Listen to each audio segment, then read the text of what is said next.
Welcome to the Positive Spiritual Living Podcast, brought to you by Unity on the Bay. This is your positive path for spiritual living.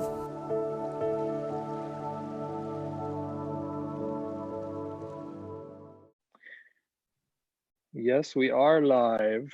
And so if anybody out there is already watching us, my name is Jason Weeks, and I'm here with Martha Creek. Good morning, good morning. Hello, everybody. Hello, Jason. It's my absolute privilege and blessedness to be able to start my day with you. Mine as well. You're one of my favorite people on the whole planet. And I am so, You better get out more. So tell the world what you're drinking this morning. What kind of tea are you having? The brand is Tezo. When I go on those tea aisles, it's quite overwhelming to me because I don't drink it all that much. I'm cutting back on sweet tea girl. So I'm about 2/3 to 1/3 now. So when I go pick tea, I'm looking for something that may be a little subtly nuancy sweet. And this is vanilla bean macadamia. And it's quite And I'm having turmeric tea because the world says that it's good for you, and I'll take that advice. Well, isn't that what we're here to discover today? What is actually true? So what if Good segue. What if whatever we're drinking is good for us? What if? Well, before we dive in, I just want to welcome everyone again. If you're watching us, this is Tea Time with Jason Weeks. That's my name. I'm a staff member at Unity on the Bay. And with us today is Martha Creek, who is versed in the work by Byron Katie, among other things. And she's mastered inquiry. Can we say that? That's to be determined. She's practiced inquiry. We can say that. She's practiced at inquiry. And I'm going to read just a little bit of your bio so that anybody who doesn't know you can get familiar with you. And also, if you want to know any more about Martha Creek, you can go to her website, marthacreek.com, and we'll put that in the comment section later. But I'm just going to tell you a little bit about her now. It's Reverend Dr. Martha Creek, right? Well, you know, I say if you study enough, you'll get some letters after your name. So that's you got some before your name. I got some before my name. I did. From studying more coursework and classwork and trainings. Yes. You're always learning and evolving. So Martha is widely known in New Thought, and her trainings approach deep inner work as an adventure with a sense of curiosity and wonder. That's so true. She's a master of the art of right questioning. She calls forth the most stubborn and self-defeating patterns to create a new way of being, literally. She's ordained in religious science and divine science. She has served as Great Lakes Unity consultant and is a member of the Unity Institute facility or faculty.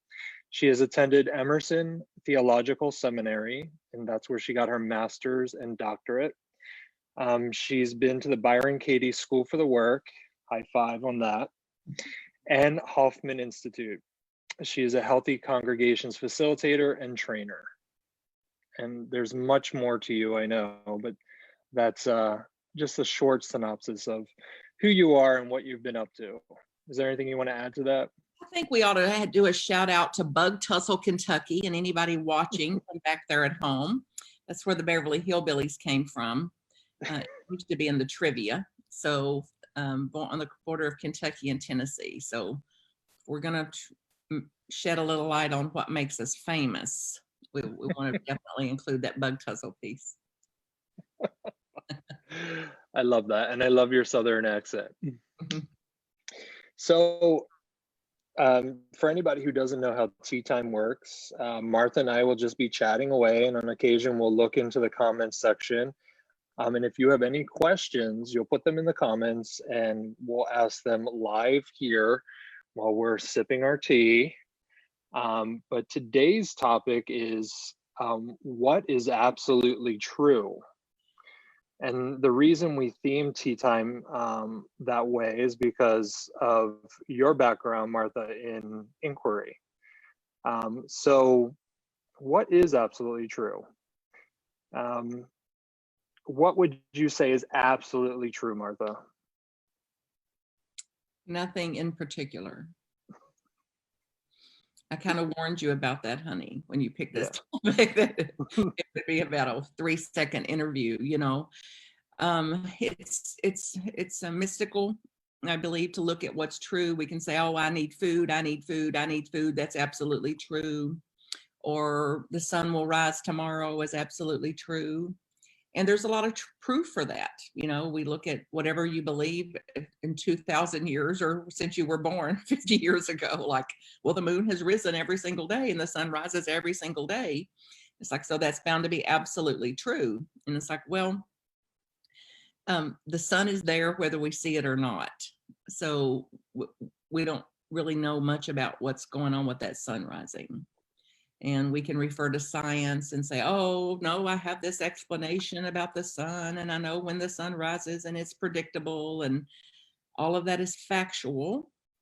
And there's also a lot going on with the sun and the moon, for example, that I don't know anything about, and the cause of it, and its purpose, and its life, and its cycles, and its effects, and that. And there's studies under every name for any topic: the sun, the moon, the stars, the planets, the earth spinning that way and rotating that way all simultaneously, and the cosmos and cosmic order and chaos, and who's to say?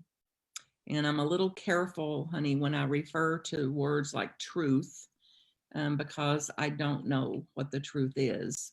And I make up a lot about it, and the mind will make up a lot about what is true and then believe what it made up about it and call it the truth.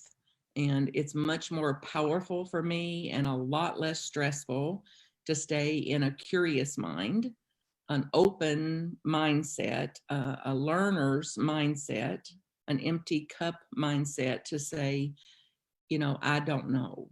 I don't know. And it's very frightening to the mind to hear I don't know and to admit it. And we're desperately seeking some semblance of control, which is an illusion of control.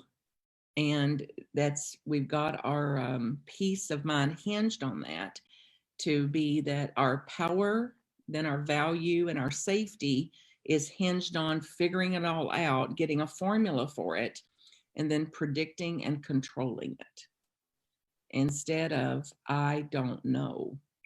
And this was, I had coaches years ago that speak in terms of basic assumptions for your life. And they range from things like, I just can't, it's too much, it's overwhelming, to F you, I'll do it my way. And I know the best way, and my way is the best way, and these basic assumptions we take on as life. And one of them was, which was assigned to me from the coaching model, as I don't know. And when I heard that, I thought, oh, what a cross to bear from a student's mind. Like, I don't know, like if I just keep reading like books and books and books, and it all contains the Holy Grail. And even the Bible, like I'll just read and read and read and study and interpret and translate and metaphysics and whatever else to figure it out. And I went on for years believing that that was a problem, not to know. And somewhere along the way, I got a different mindset about that, which is the only absolute truth for me is I don't know. So what's going to happen in a minute? I don't know. What's going to happen tomorrow? I don't know. How's this going to unfold? I don't know. And it's very stressful to believe that I do and to make up that I do and then believe it.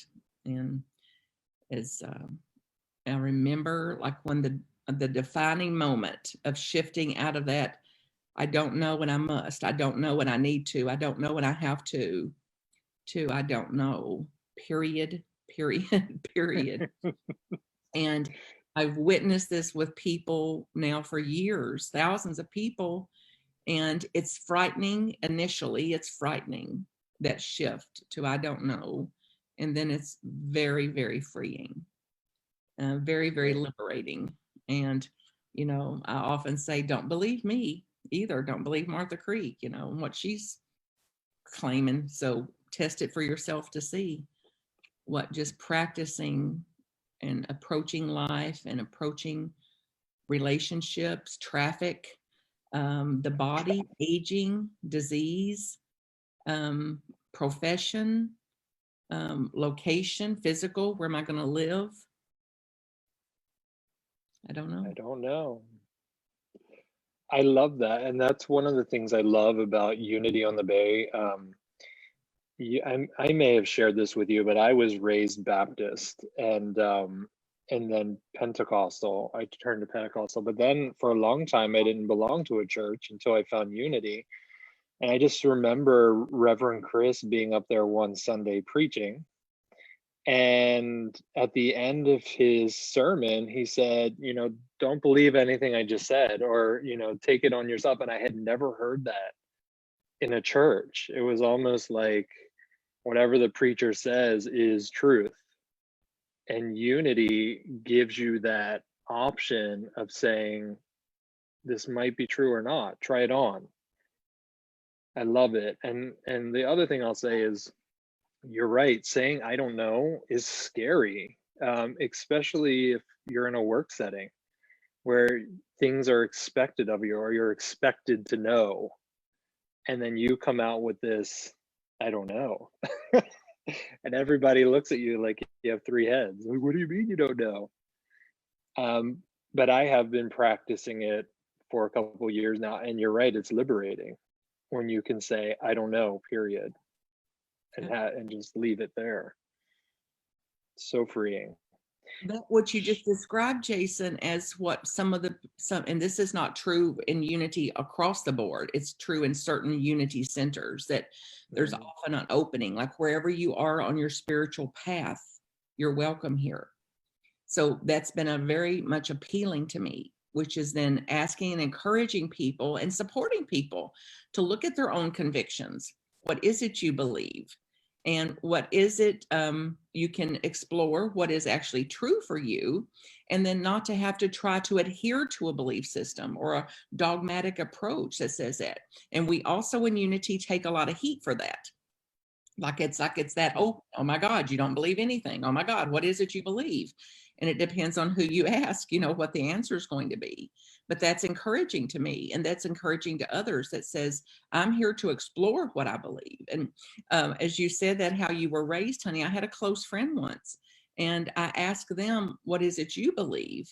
And because I believe if we got down to it, it would be, we would have more in common than we don't have in common. I believe there's very, very much in common with most faith traditions and most religions across the board, and its nuances, and that we don't have to agree, that we can still be friends and hang out and have a relationship and be in harmony and things like that, even though our belief systems don't line up exactly, that it could be here or there.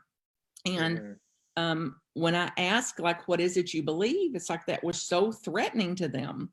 What do you mean what I believe? I'm a blank, you know, I'm a blank. And I said, well, what is it you, as a blank, you know, what is it you believe? It's like, and to a mind that's never really looked to see what we believe, then it just feels threatening. And I said, like, my heart was soft. I was compassionate. Like, I'm not challenging your beliefs. I'm just asking, what do you believe? Because I believe if we got down to it, we have a lot more in common than we have in difference. And finally, her response was that she kept getting angry and angry. So I could see that it was going the other way, not the way I intended. And I did not intend it to be a challenge. I really wanted to have exploration about it. And she finally said, I was born that way. And that's got some truth to it too. That we're wired a certain way, and when we look in our families, and most people will have an experience of, they looked around at the family and went, oh my goodness, I'm an alien here. Like we're so different in certain ways. And my mama had and shout out to anybody that knows Mama Creek. My mother had a saying that if I hadn't have birthed both of you, I would swear you couldn't be related. So that in the same family, eating the same foods, under the same roof, with very different belief systems, very different philosophies, very different approaches to things. And for me, until I allow all of that, until I make room for all of that I'm at war with everything that's not like me and my thinking and my way and what I believe. And it's like, that belongs to me. And then yours belongs to you. And everybody else's belongs to them. And that's also less stressful if I don't get into, there's a truth as a commodity, and it's limited. And once you have it, you have it, versus it's something much more ethereal, something very much broader and more cosmic and universal, and not to be understood. And little t truth, or big T truth, as people say. And it's like, that's a very treacherous territory for me. Yeah. And I can't have much peace if I get off in there and start to claim that I know what the truth is. And I love that Charles Fillmore, the co-founder of the Unity movement, said that I reserve the right to change my mind. And what we believe as truth today may not be truth 2 years from now, a day from now. Exactly. At one point, we believed that the earth was flat. There's people out there that still do, but and it's like, yes. People believed if you sailed far enough into the ocean, you would fall to the earth, and they would go to their grave believing that. And look at where we're at today. Yes, and that's a shining example of it. Even with 2,000 years now, 1492, Columbus sailed the ocean blue, since that time, and with many, many circumnavigation experiences, direct experience since then, some bodies will go to the grave absolutely believing something else is true. So it's like, then so be it. So be it, let it be. And then I can be much more focused on, what am I actually believing, and what's the consequences of what I'm believing. And stay in my own lane, so to speak, row my own Nina Penton's Maria. Yeah. I'm going to check the comment sections right now to see if we have any questions, but I just want to welcome anybody who's joining us for the first time. This is Tea Time. My name's Jason Weeks. I'm a staff member at Unity on the Bay, and I have the pleasure this morning to speak to my love affair and a great friend of mine and an amazing teacher, Martha Creek. And she wants you to know that she's from Bustuckle. What is it? Bug Tussle. And you can Google it to prove it. If you want to know what's absolutely true, there is a Bug Tussle, Kentucky that exists. And if Google is enough for you to know, you can see it on a map. So go check it out for yourself, right on the border of Kentucky and Tennessee in the middle. And so if you guys and gals have any questions as we're talking this morning, put them in the comments section, and we're going to check them and get them answered for you if we can. So Angela, our dear Angela, says, how about God is as an absolute truth? Well, that's up to you, honey, because, God, the references to God are as old as creation, and a lot of beliefs around what God is and God isn't. And it does not work for some people, that I know for sure, that they have no reference for God. They do not want to hear the word God. They may refer to life, universe, creator. They even would argue against evolution. So to say God can work for me, for you, for others. I pray it actually. And I don't claim to know that it's what's true about that or that it is true. What I absolutely know, and the topic of our day is, it's not true for many. And that belongs to them, that everybody has the right and the responsibility to believe what they believe and to see it the way they see it. And whatever works for me is for my own path, for my own journey, and for my own life to unfold. And in my creation, with my relationship with Creator, and if I call it God, and I do, I also call it life and universe in that, because I want to meet people where they are. And I do not want to come across as my way is a better way, because I don't believe that. My way is a better way for me. And, when we talk even a lot about that, because then if you line up 1,000 people and ask them to describe God, they're going to describe it differently. They're going to describe it as nature, or relationships, or what's left of us, what cannot be threatened, what goes on in eternity or infinity, and other things. But we even have our nuances about those of us that claim we believe in God, or we know what God is, would describe it differently based on our own experience and based on our own belief systems. So use what works and use what makes your tail wag. And for me, I encourage, because it's my practice, to give up having to have my beliefs.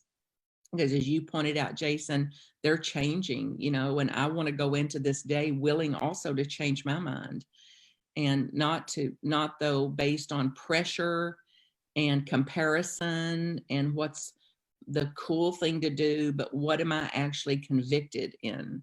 And that's been a very important life work for me, to actually look at what I believe and to align with my own convictions, and to be less and less allured and less impulsed, or less and less threatened or pressured to attempt to believe a way that is actually not true for me, versus just looking at what I do actually believe and then working there and accepting that also shifts over time. Mm-hmm. And beautiful. Hi, Angela. I'm glad you're here, honey. You keep up your good works too, and your meditations, and the way you're leading us in the world. I saw Trish is on there, honey, and Ann from New Jersey. Everybody that's watching, Jason will track all that for us. But I send my greatest love to you all. Carla, Cody has a question, and she says, Deepak talks about being in the uncertainty. What does that mean to Reverend Martha? Or is that the same as not knowing the truth to her?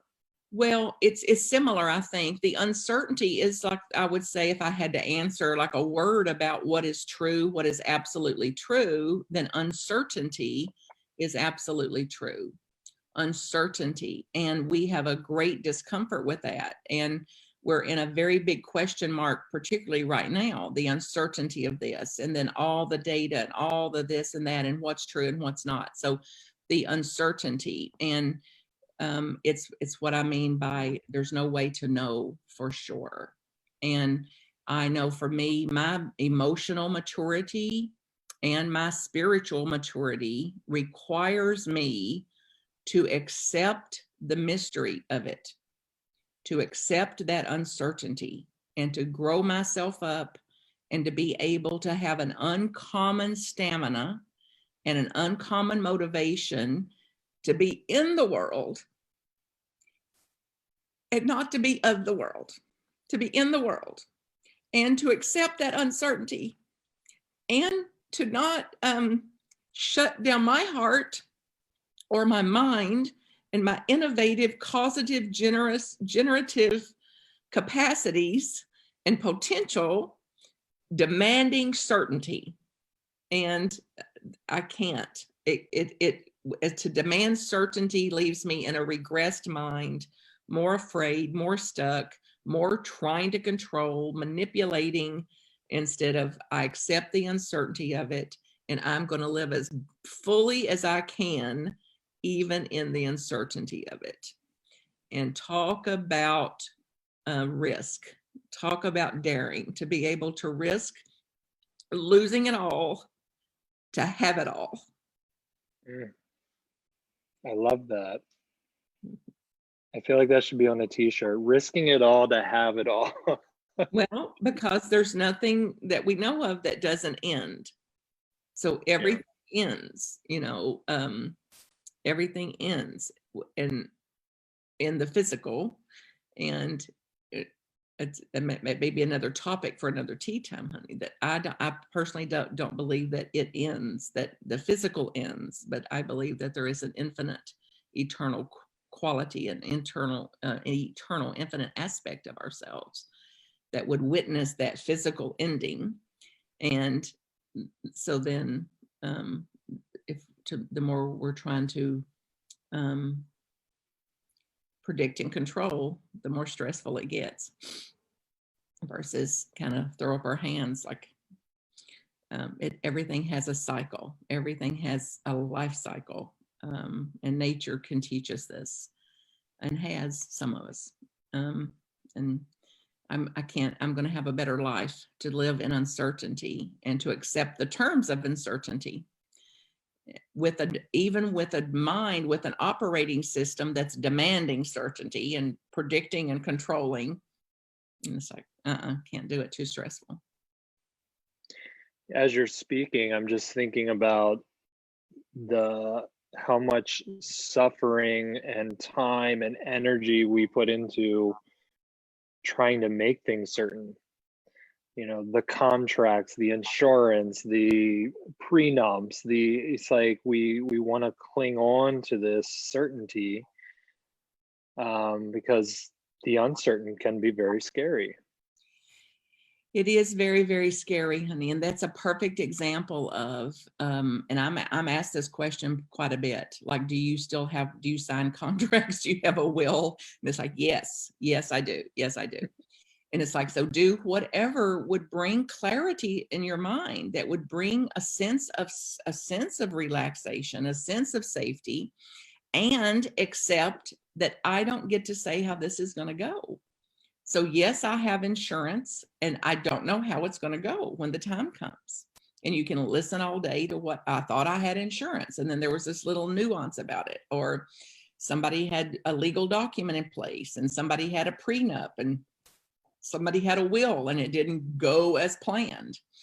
And we can talk all day about the stories that go in there with somebody that put up something legally, and then it didn't turn out the way that they had in mind. And it's like, I personally don't want my peace hinging on that. So, and I've been an organ donor since my very first driver's license. So I just, the 1 minute that I could get a driver's license, I was standing at the door to get in there to get them. And I'd been driving even before that. So St. Martha has broken many, many laws, including driving without a driver's license when she was too young to. And I have been a organ donor since that very time. And then I got to looking at my own attachments and what's so important to me. And it was my organs get donated, and to let life go on, to recycle the body parts so that some other life could have life from that. And then I found out over time that it doesn't go that way. And I watched friends that had legal documents in place for organ donation and things, and their family couldn't do it. Their families just couldn't do it. It was not in alignment with their belief systems. And I called even the Organ Donation Society and said, wait a minute, my God, like this was a legal document. And it's like, we're not going to go up against a family to get organs. So even though that was my conviction and my preference, and I've discussed it, I can't know that that's how it's going to go. Yeah, there's nothing that's permanent and certain in this world. And you just answered your own question. Isn't that how it goes? Well, for those of us that listening, yeah. I just want to say good morning to everyone again who's watching and tuning in. I know it's early. And this is just a pleasure to talk to you, Martha. You always blow my mind wide open. And I love this way of living where we inquire to see what's true and what's not, especially those beliefs that are causing us stress and suffering. I heard, I'm not sure if you said it or I heard it somewhere else, but stress is like that alarm clock that's telling us you're believing something that's not true. Yeah. Well, that's a very powerful, what would you call it, honey? A tenet, something to live by, a very, very profound principle to live from, that stress is itself an indicator to wake me up, to say, you're believing something that you've not questioned. You're believing something that's not true. So then stress, we can even be friendlier with stress. Like, oh my goodness, stress is here to awaken me. Stress is here to show me you're demanding something. You are willful. You are stubborn. You are expecting falsely. You're hoping falsely. And then life is reporting itself. Life is unfolding itself with, here's what's actual. Here's what's factual.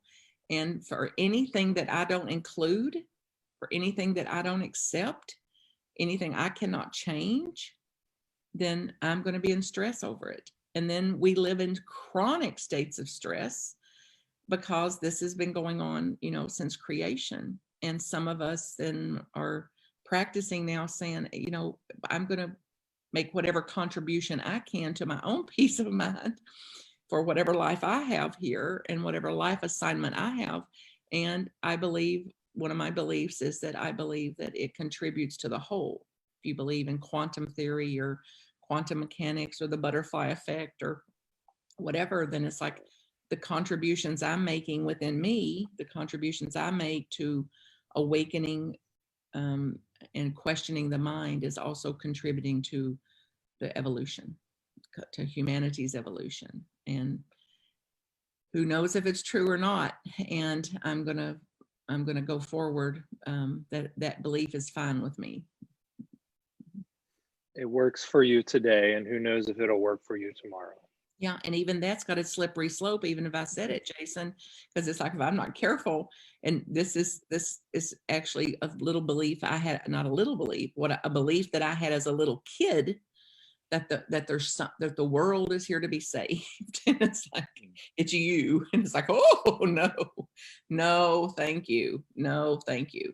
I'll click along here, do what I can, have some tea, have a chat, have some tea time. Catch myself, make amends, make apologies, do my best to get in my lane, stay in my lane. When I cross over that lane, get back in it as quick as I can. And I'm not here as responsible for the world, even this life, to say that if I took responsibility for this life, it wouldn't be true, because I don't get to decide what this one's going to do, or when how this one's this life in me is going to be used or directed, or what it's going to be assigned to, and what its beginning and end is. That's not up to me either. Darn. You mean I don't have all the power in my life? Well, now you said that. I didn't. And I'd go with it. It sounds extremely wise to me. You might want to say it again and make sure all the listeners got a chance to hear that. Excuse me. We have a comment here from Julia, and it's a comment/question, and I think this is actually a really good one for you to answer, Martha. She says, I've just been diagnosed with stage 4 cancer. It's so very hard to keep my stress level low, as I am in the very beginning of this journey, have no idea what's up ahead for me. That's right, honey. That means, Julia, that is your wisdom, honey. I don't know what's ahead of me. But see, just feel the power in that. I don't know what's ahead. I don't know what stage 4 means for me. I can read all the books about what stage 4 meant for somebody else. I know what stage 4 reports, and I cannot know what stage 4 means for me. I absolutely cannot know that. You cannot know that, Julia. And that came from you, honey, not from Martha Creek. That was right there in your comment. So please clip it out and put it on your mirror. I cannot know what this holds for me. I do not know what this holds for me. I do not know how this is going to unfold, but that's going to be a far less stressful on you, Angel, than if you go off into the horror of the mind and the terror of the mind, and it'll show you all these images about what cancer means and what stage 4 means and what comes next. And every image, it's nothing but a horror movie, a horror channel of an imagined mind that is pure images. And it's like, in the meantime, honey, you can hold a cup of tea and drink it and receive the tea and receive a sunrise and receive a family, whoever you can get to that can hug you, and just know I'm hugging you now. So receive that. And I don't know what cancer is going to do or what the journey through cancer is going to be, but I know what I'm going to be in the journey. And I'm going to, when I can, and you can, choose something besides stress. So then there's 2 ways to have stage 4. Stressed, uptight, nervous, panicked, afraid, terrorized, or I don't know how this is going to unfold. So today I'm doing fine. Today I'm up and about. Today I've got friends and loved ones. I've got a way to question my mind. And this work that Jason's referred to is free, and it's at thework.com. There's many, many examples of people taking their walk through cancer and other diseases. So as far as I know, honey, there's no one alive, there's nobody with a pulse that doesn't have a disease of some sort, a diagnosis of some sort. And for those of you that haven't had your diagnosis yet, then it's not your turn. That we take turns with this. And ain't that a blessing? Ain't that grace to say, we can take turns? So then I can support somebody, when it's their turn.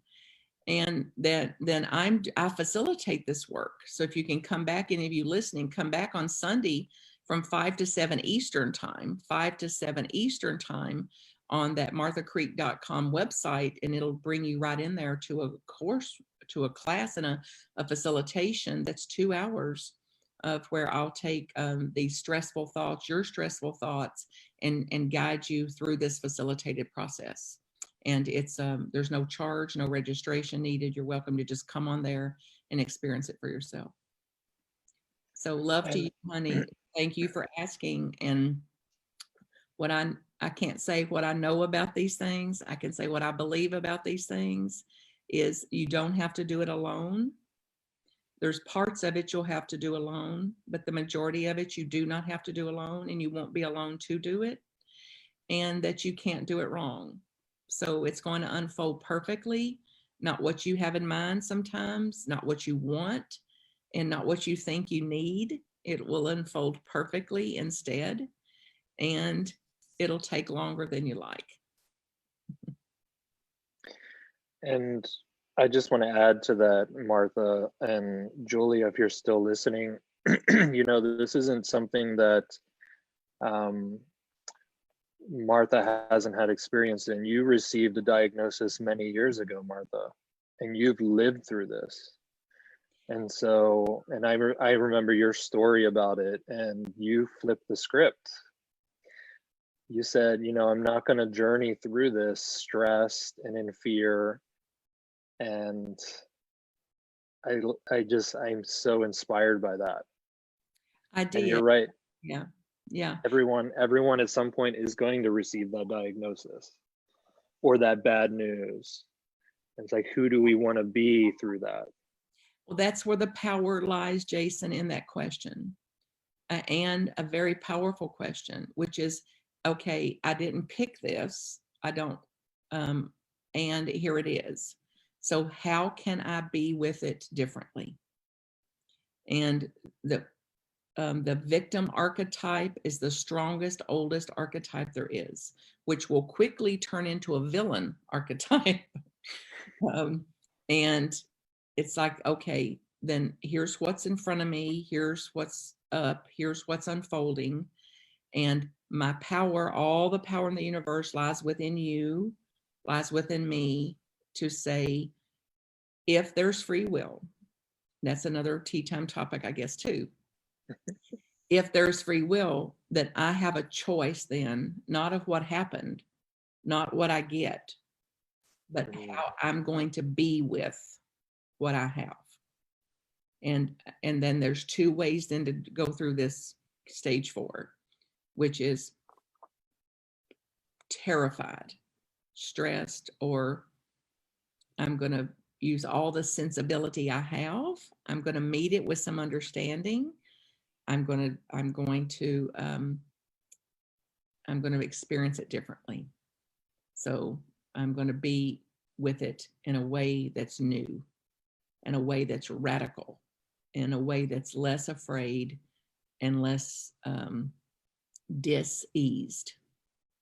So I'm going to be looking at all the ways I can have ease, greater ease, even in the dis-ease. And there's a lot of power and infinite potential in that mindset and in that approach. A much more liberating way to live. Yes, which really motivates me. That is a primary objective of mine. And you live it so well. You are a living example of the power of the work. Well, thank you, honey. I've been practicing this, studying it, learning it, applying the principles of it for decades now, over 20 years. So, and the glimpses I get, and I still have stress. So if any of y'all ain't asked that question, you can just not ask it, because the answer is yes.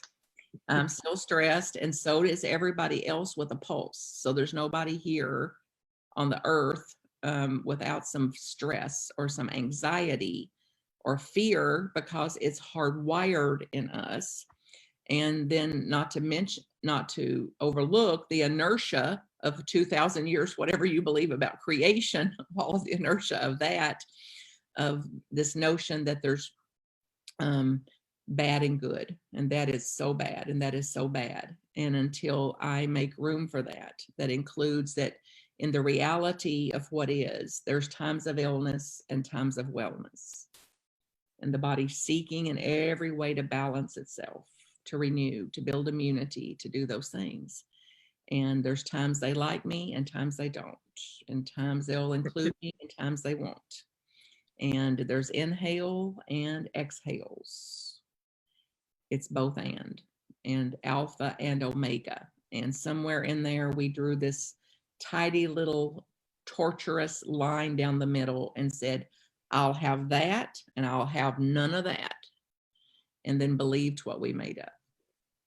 So then we live as hostage to that binary filing system that's false. And until I take that line down and include it all, then I'm going to be at war with something anytime I don't get what I want. The alpha and the omega, it's all of it. And not just theoretically, honey. It's one thing to say, oh, yes, alpha and omega. It's another thing entirely to experience it. Good morning, Alina. I saw that you joined us. We love you too, Alina De La Paz. Hi, honey. I wanted to run through real quick. I just wanted to read some of these universal beliefs that are off of Byron Katie's website. I'm just going to read through them. And if you're watching today and one really pings you, I'd invite you to inquiry about it. Like Martha said, you're doing a workshop. When is it again? Sunday, the next 2 Sundays, 5 to 7 Eastern, and the details for how to get in the class is on the website, Martha Creek website. So these are some universal beliefs. I need to know what to do. We kind of talked about that earlier.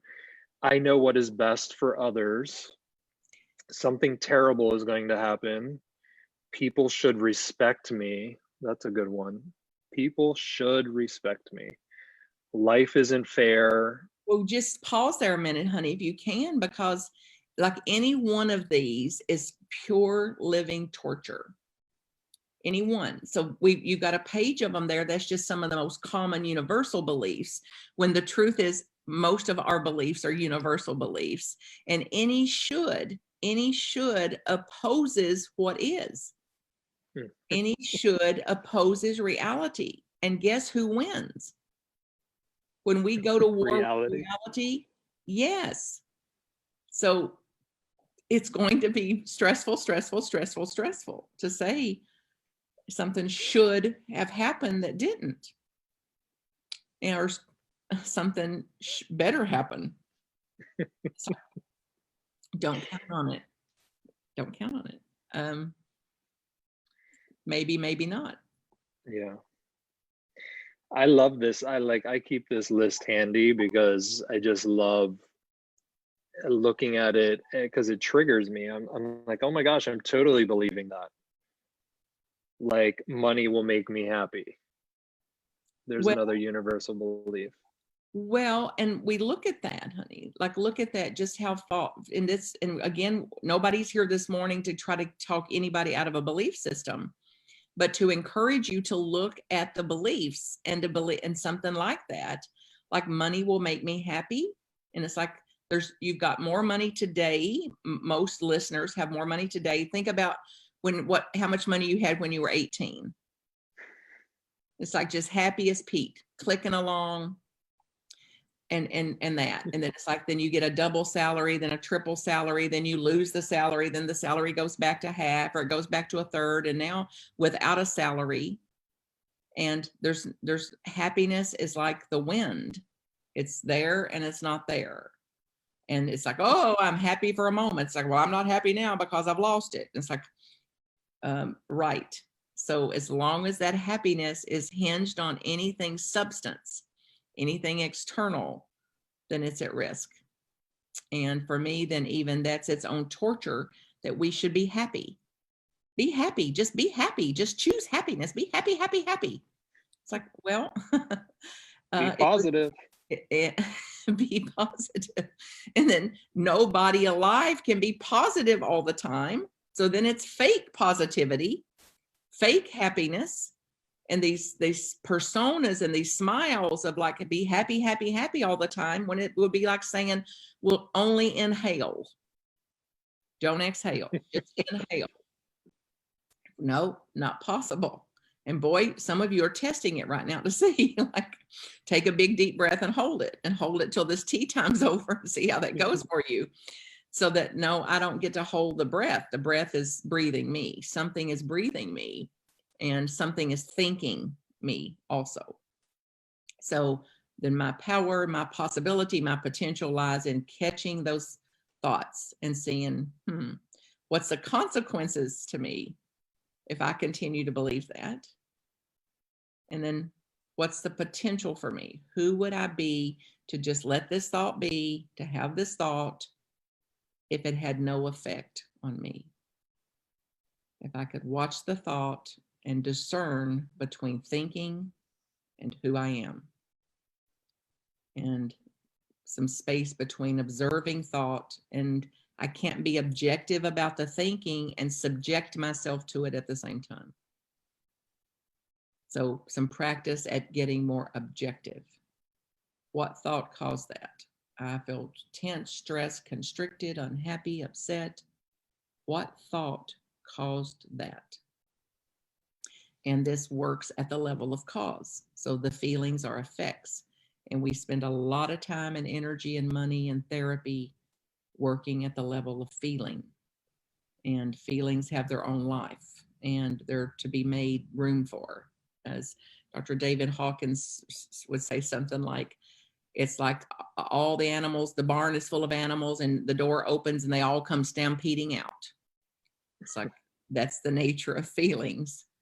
And it's like no sane person's going to step in front of that herd of animals running out, but to give them some space and allow the feelings, allow them to come, accept that it's part of my humanness, it's part of the human learning processes. And then eventually, when we can, to say, now what thought is causing that? And then what belief system is causing that? Because that started with a thought. In the beginning, there was thought, and then it went from thought to then it was thought, which becomes a belief system, a belief, and then a belief system, which I refer to as, then that's our BS, that's our belief system. Then it's like, this work is to get in there and chisel away at that, to inquire, to shed a light on there, to say, what's actual about this? What is actually true about this? And then eventually it becomes a story. Then it becomes a paradigm. And then it becomes a worldview. And then it's a mindset, a framework. And if we don't intentionally dismantle that old framework and get a new framework up, then we live under the consequences of a very archaic belief system, and certainly a stressful one. And these belief systems, and these thoughts, they're cunning and sly, and like some of them you don't even realize you have. And I'll give you an example. Like, I'll never forget that time that you and I had dinner and I was going through some health challenges with my heart, and you leaned over the table and patted my hand. And you said, "Oh, honey, where did you get the belief that it's your heart?"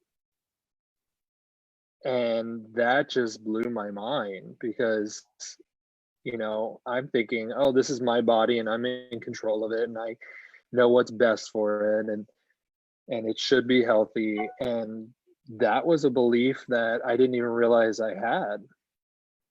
Right. That this is mine, that this thing that people call Jason is mine or me. Yeah.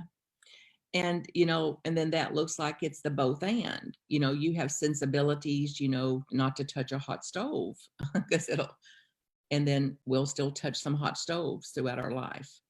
So there's some learning, to be done about that. And then it's like, at some point, then I'm going to care for it. I'm going to be as responsible as I can. And then somewhere along the way, I can't be responsible for it, my own life, even that it's being directed under something larger than me, something beyond me will decide or has determined what's going to go on in that heart. And then when it's my turn, then honey, for your heart, the shape that you were in.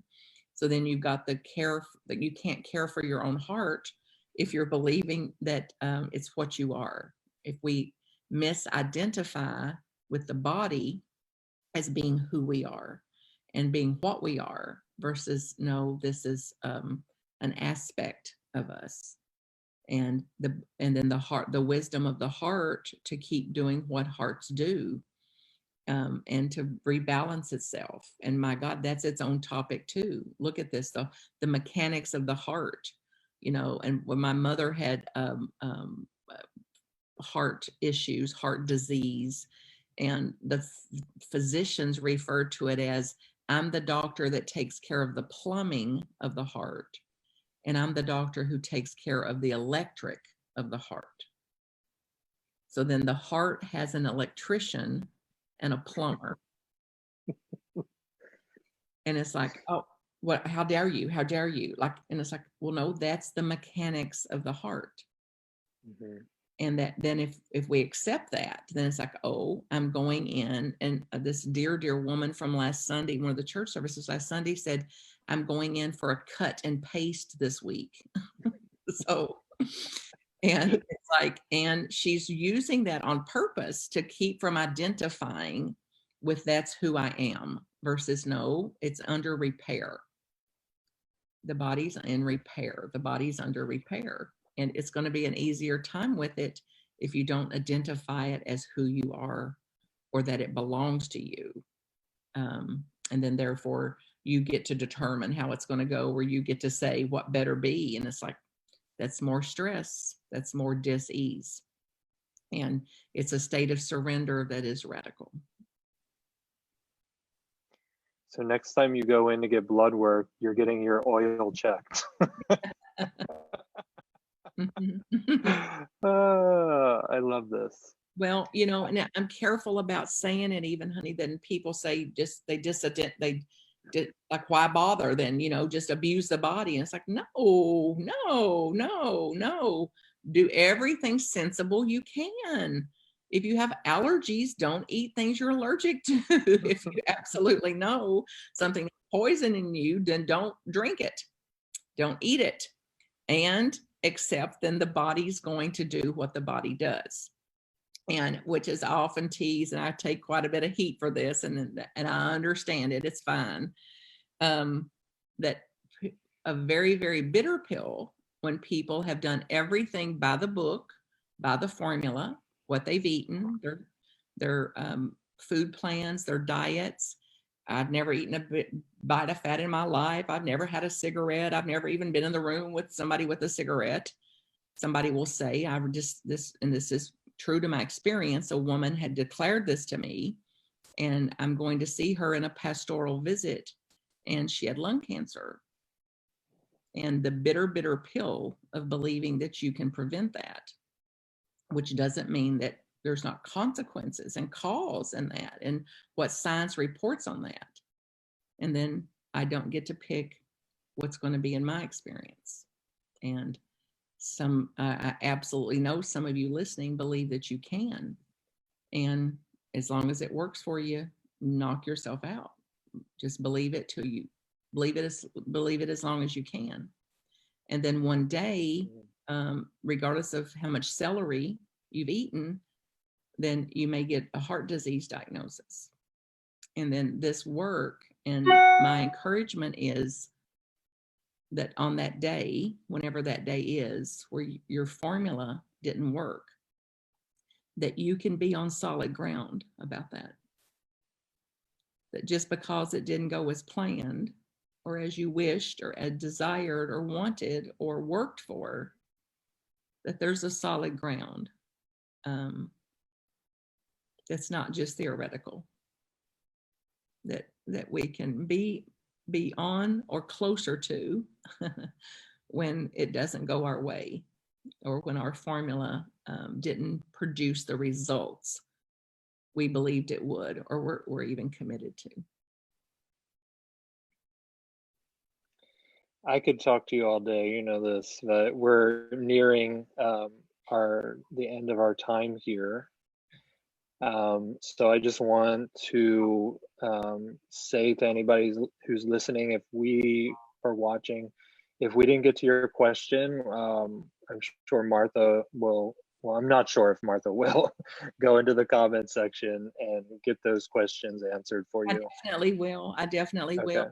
Thank each and every one of you that paused here to participate. I bless and know and encourage you to really use any tools that are working for you in your life, to continue to use them, and to be open to trying new things also, to not let the mind stop you from trying something that could really make a difference in your life, in your ease, and in your relationship with what is, with creation, creator, and your own liberation. So try it and see, test it for yourself, not because Jason and Martha think it's grand, but I'm going to test it to see. And next Saturday at 8 a.m., I'll be back here with another guest and friend of mine, Amy Baez. She's a pediatric occupational therapist, and we're going to be talking about the spiritual practice of play. Because thumbs up to that.